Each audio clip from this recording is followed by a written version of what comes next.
printing fabric at home. I have the Jacquard Inkjet fabric sheets. Here's a piece of the fabric. It's paper backed. And I'm going to show you how I printed the fabric for my pansy quilt. I have an Epson XP 15000 wide format printer. It is a dye-based ink printer. When you're choosing a printer to print fabric at home, it's good if you can feed from the back, which I have. The other option is to use the tray. And my old HP printer, I only had a tray, and I never had trouble drawing the fabric through. And that's because I would take all the paper out and only put one sheet of the printable fabric in.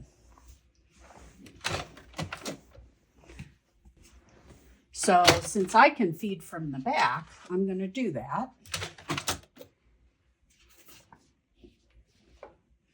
So I'm going to insert my fabric. And I've got this back support. Going to get it in there. And now I'm going to choose print from Photoshop Elements.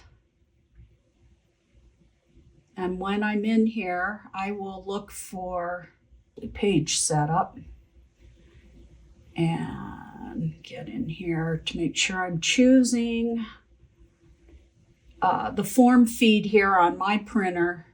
I can choose the manual feed. So I'm going to save that and say save. Okay. And here I have to choose Photoshop Elements tends to want to print a photo 4x6. So I have to come in and do actual size. And I've got US letter. I've got to make sure I choose my Epson and print. The pop-up window is giving me a warning that it's going to print at less than 300 DPI. That's fine. We only need 150 on the fabric.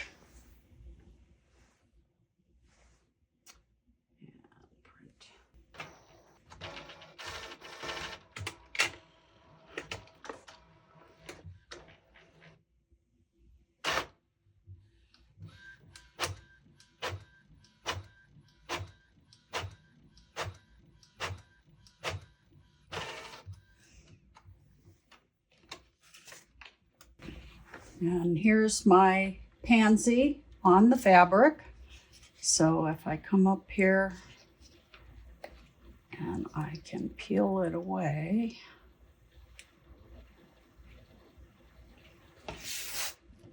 And you'll take it off the paper backing and then give it a rinse, and a little soak in fabric softener will help set the dyes. If you would like to learn more about inkjet printing on fabric, check out my lecture, Fabric Printing 101, a lecture of the basics. And if you would like to learn how to prepare files for printing, my online course, Digital Fabric Printing at Home and Online, will teach you how to make the pansy art quilt and more.